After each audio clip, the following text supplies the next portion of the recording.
Bonjour à toi, jeune tigre, jeune léopard, bienvenue à tous mes fauves. Aujourd'hui, petite vidéo, comme à mon habitude, je vais te parler tout simplement. Ce coup-ci, j'ai pris des petites notes par rapport à la dernière vidéo Séduire les femmes. Aujourd'hui, j'avais envie de te parler de quelque chose qu'il faut que, idéalement, chacun intègre à sa vie pour vivre plus épanoui, pour vivre plus heureux. Cette chose, c'est quoi? C'est le fait de dire non à la peur. Refuser qu'on nous fasse peur. Pourquoi? Déjà parce que dans un premier temps, la peur, c'est une émotion très basse. L'univers, le monde dans lequel on vit, il est fait de vibrations. Nos atomes, ils vibrent constamment. Et en fonction de l'émotion que tu ressens au quotidien, tu vibres à une certaine fréquence ou une autre. Et il y a des fréquences plus basses que d'autres.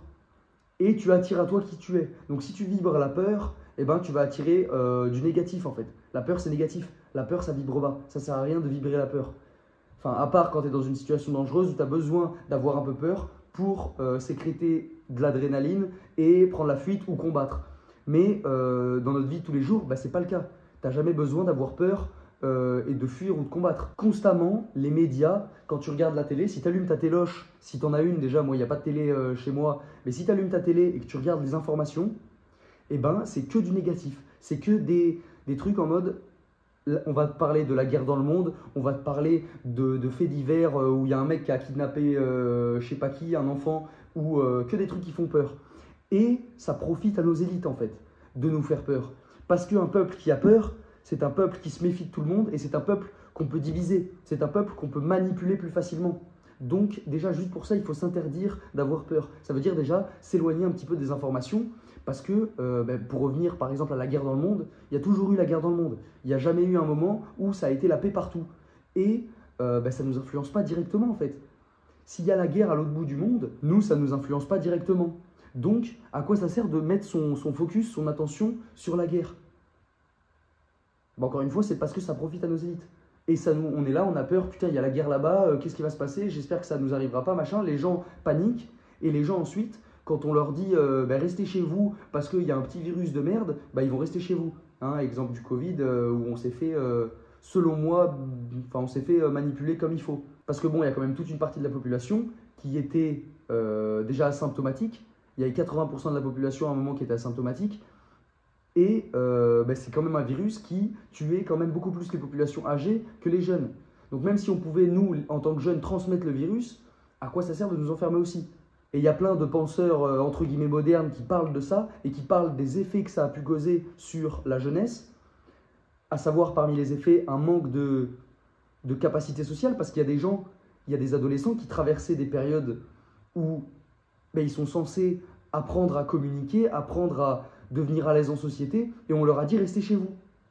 Donc ils ont un manque aujourd'hui. Beaucoup de gens ont un manque, ou ont des traumatismes, ont développé des traumatismes à cause de cette période.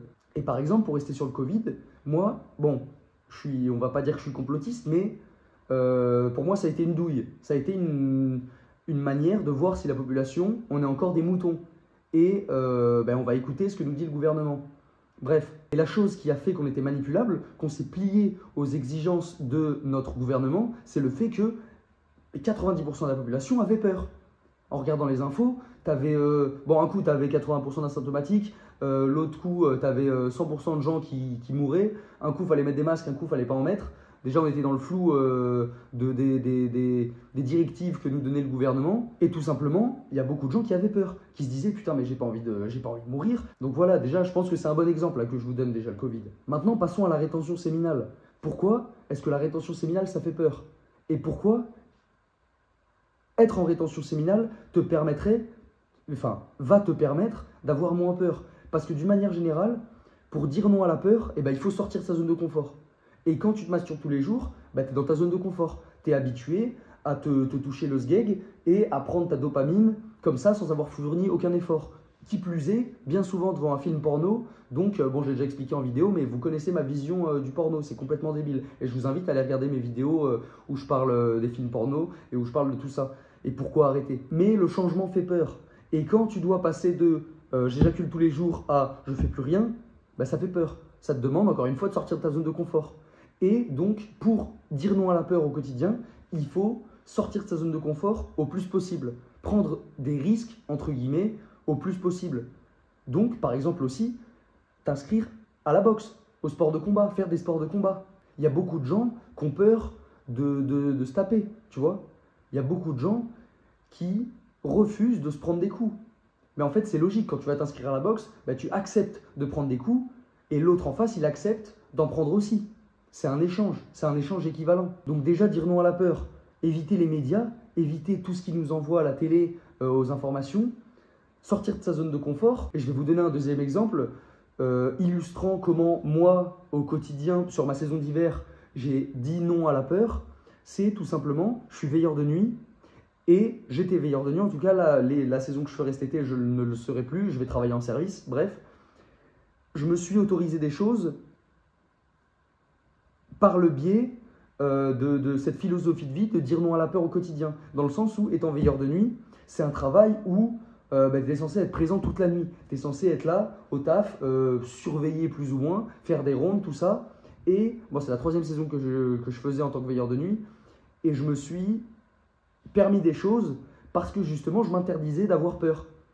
Par exemple, il y a pas mal de moments, je devrais même pas le dire en caméra, tu vois, si jamais il y a ma patronne, enfin la directrice de là où je bossais qui tombe sur la vidéo, bon en vrai je risque rien, mais c'est pas top quoi.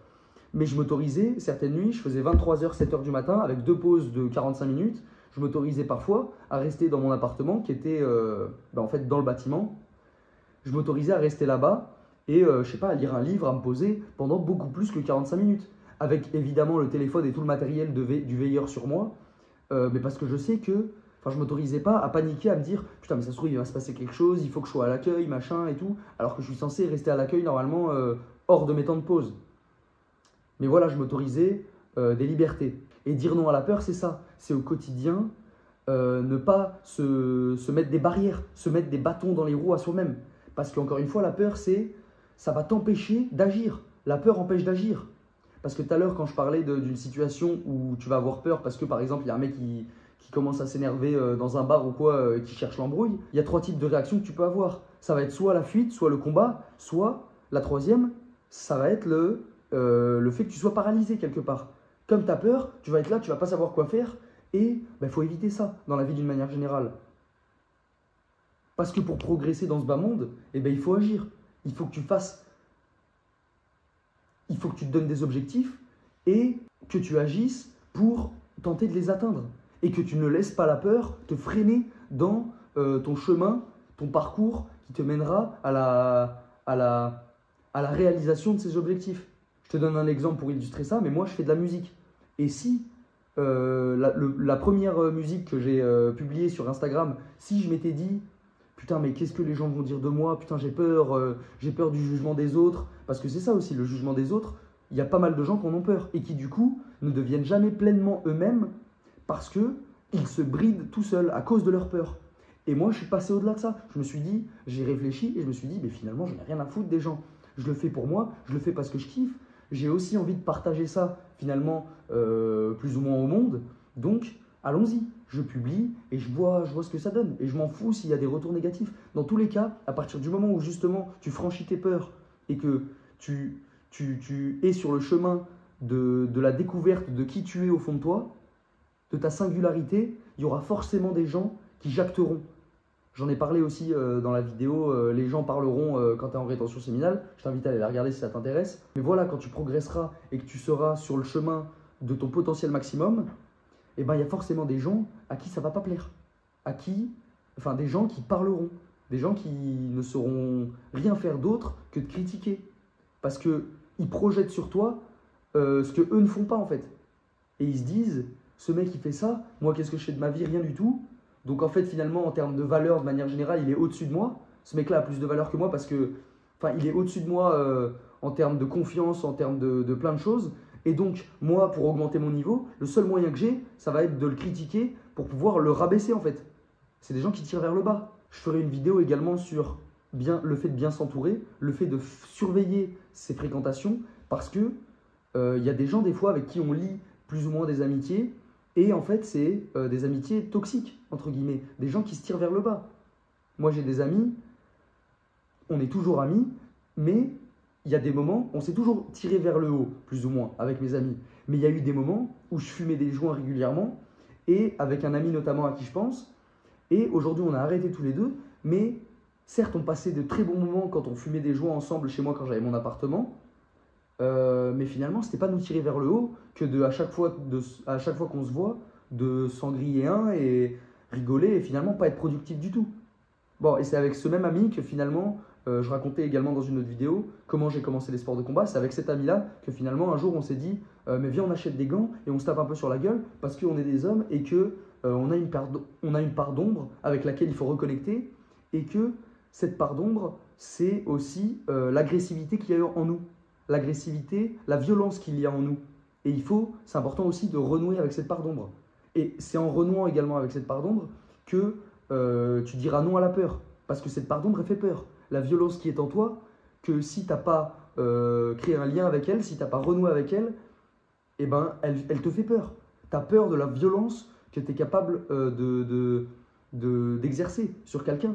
Or, on reste des hommes et il y a de la violence en chacun de nous. Dans le sens où chacun d'entre nous, toi qui me regardes, tu es capable d'envoyer une grosse droite à n'importe quel mec qui te casse les couilles dans la rue. Sauf que ça fait peur. Et il faut que tu passes au-delà de cette peur en allant l'affronter, en t'inscrivant à la boxe, comme je te disais plus tôt, par exemple. Dernière chose pour conclure cette vidéo, dire non à la peur, ça va te permettre de gagner en confiance en toi, de gagner en estime de toi. Parce que quand tu as peur, encore une fois, tu vibres à une fréquence qui n'est pas très élevée. Et la confiance en soi, l'estime de soi, l'amour de soi, c'est une fréquence quand même beaucoup plus haute. Quand tu t'aimes, quand tu te fais passer en premier, quand tu t'aimes à ta juste valeur, eh bien évidemment, tu gagnes en confiance. Et je peux faire tout de suite plus ou moins une digression qui sera le sujet d'une autre vidéo, mais selon moi, j'en parlais hier d'ailleurs, parce que je suis sorti avec mon père hier au bar et j'ai discuté avec pas mal de monde, et j'en discutais avec des nanas, enfin une nana plus ou moins âgée, une amie à mon père. On disait, le potentiel de construire une confiance en soi solide, il est beaucoup plus élevé pour un homme que pour une femme. Fort malheureusement pour les femmes, et elle était plutôt d'accord avec moi. Et je te donne un exemple pour illustrer, mais justement un mec qui s'inscrit à la boxe, qui sait se taper, au bout de 6 mois, il peut marcher dans n'importe quelle rue et il sera en confiance. Même s'il y a des mecs qui pourraient casser les couilles, tu vois, potentiellement dans la rue. Et si jamais ces mecs-là viennent casser les couilles, et ben ce mec-là qui a confiance en lui parce que du coup il sait se taper, qui est en connaissance de ses capacités, et ben il aura moins tendance à paniquer par rapport à la fille, quand bien même elle fait des sports de combat, à part si c'est une grande combattante MMA, tu vois. Mais voilà. Et évidemment que bah, du coup ça enclenche la peur. Et la peur empêche d'avoir une confiance en soi. Donc c'est aussi notre rôle en tant qu'homme de plus ou moins apprendre à se battre ou se défendre pour aussi pouvoir défendre nos proches. Moi ça m'est arrivé plusieurs fois, pas de mettre des coups de pression à des mecs, mais de sortir avec des amies filles et qu'à un moment elles me disent bon viens on se casse ou viens tu fais genre que t'es mon mec machin et on bouge parce que lui il m'embête, tu vois, malheureusement.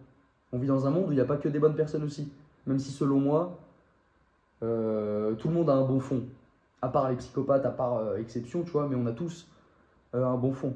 Il n'y a personne qui est un connard né, tu vois. Même si je pense que parmi vous, vous serez peut-être pas d'accord, pour moi, on a tous un bon fond. On est tous issus de l'amour qu'il y a eu entre deux personnes, notre père et notre mère. Et nous-mêmes, on n'est qu'amour en fait. On est là grâce à l'amour. Et plutôt que propager la peur, plutôt que propager la haine, qui nous tire tous vers le bas, eh ben, propageons l'amour. Et soyons, quand je dis propageons l'amour, c'est soyons bons avec les autres. Voilà, sur ces belles paroles, jeune fauve, je te remercie d'avoir écouté. Je t'invite à t'abonner si tu en as envie, à liker la vidéo si elle t'a plu. Ton destin est entre tes mains. Je t'envoie toute ma force. Je te dis à bientôt. Ciao.